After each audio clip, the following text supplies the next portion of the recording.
News tag Kannada, ನಿಖರ, ನಿರ್ಭೀತ, ನಿರಂತರ. ಅಖಿಲ ಕರ್ನಾಟಕ ಪಾರಂಪರಿಕ ವೈದ್ಯ ಪರಿಷತ್ತು ಹಾಗೂ ಸಂಘಗಳ ಒಕ್ಕೂಟದ ನೇತೃತ್ವದಲ್ಲಿ ಬೆಳಗಾವಿ ಅಧಿವೇಶನದಲ್ಲಿ ದಿನಾಂಕ 15ನೇ ತಾರೀಕು ಸುವರ್ಣ ಗಾರ್ಡನ್ ಟೆಂಟ್ ನಂಬರ್ 2ರಲ್ಲಿ ಇಡೀ ರಾಜ್ಯದ ಎಲ್ಲಾ ಪಾರಂಪರಿಕ ವೈದ್ಯರ ಪ್ರಮುಖ ಬೇಡಿಕೆಗಳ ಕುರಿತಂತೆ ಪ್ರತಿಭಟನೆ ಮಾಡ್ತಾ ಇದ್ದೀವಿ. ಆ ಪ್ರತಿಭಟನೆಯ ಮೂಲ ಉದ್ದೇಶ ಏನಂದ್ರೆ, ರಾಜ್ಯದಲ್ಲಿರ್ತಕ್ಕಂಥ ಎಲ್ಲಾ ಪಾರಂಪರಿಕ ವೈದ್ಯರು ಸೇವೆ ಸಲ್ಲಿಸಕ್ಕೆ ಸರ್ಕಾರದಿಂದ ಅವರಿಗೆ ಸವಲತ್ತು ಕೊಡಬೇಕು, ಅವರಿಗೆ ಮಾಸಾಸನ ಕೊಡಬೇಕು.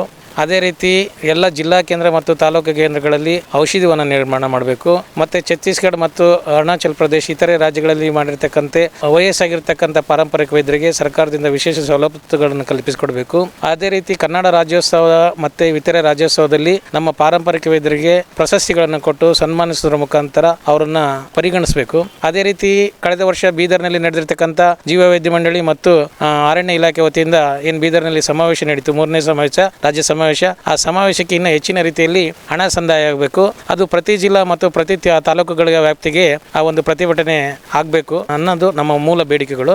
ಮತ್ತೆ ಇತರೆ ಬೇಡಿಕೆಗಳ ಕುರಿತಂತೆ ನಮ್ಮ ಪಾರಂಪರಿಕ ವೈದ್ಯರು ಪ್ರತಿಯೊಂದು ಗ್ರಾಮೀಣ ಭಾಗದಲ್ಲಿ ಪ್ರಥಮ ಚಿಕಿತ್ಸೆ ಯಾರಾದರೂ ಕೊಡ್ತಾರಂದ್ರೆ ಅದು ನಮ್ಮ ಪಾರಂಪರಿಕ ವೈದ್ಯರು. ಒಂದು ಹಾವು ಕಡ್ಲಿ, ಒಂದು ಚೋಳು ಕಡ್ಲಿ, ಒಂದು ಇತರ ಏನೇ ಆಗಿದ್ರು ಫಸ್ಟ್ ಹೋಗತಕ್ಕಂಥದ್ದು ಗ್ರಾಮೀಣ ಭಾಗದಲ್ಲಿ ಇರತಕ್ಕಂಥ ಪಾರಂಪರಿಕ ವೈದ್ಯರು. ಹಾಗಾಗಿ ನಮ್ಮ ಸರ್ಕಾರದಿಂದ ಅವ್ರನ್ನ ಪರಿಗಣಿಸಬೇಕು, ಅವರಿಗೆ ಸರ್ಕಾರದಿಂದ ಮಾನ್ಯತೆ ಕೊಡಬೇಕನ್ನೋದೇ ನಮ್ಮ ಮೇಲೆ ಕೂಗು.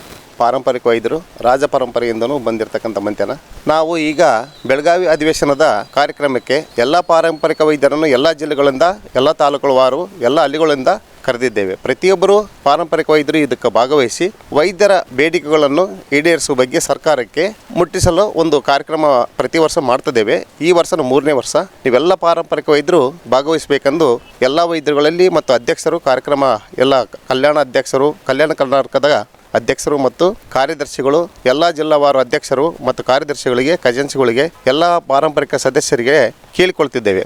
ಪ್ರತಿಯೊಬ್ಬರು ನೀವು ಭಾಗವಹಿಸಬೇಕೆಂದು ತಮ್ಮಲ್ಲಿ ಮನವಿ ಮಾಡಿಕೊಳ್ತಿದ್ದೇವೆ. ಇನ್ನಿತರ ಸುದ್ದಿಗಳಿಗಾಗಿ ಕೂಡಲೇ ಸಬ್ಸ್ಕ್ರೈಬ್ ಮಾಡಿ ನ್ಯೂಸ್ ಟ್ಯಾಗ್ ಕನ್ನಡ.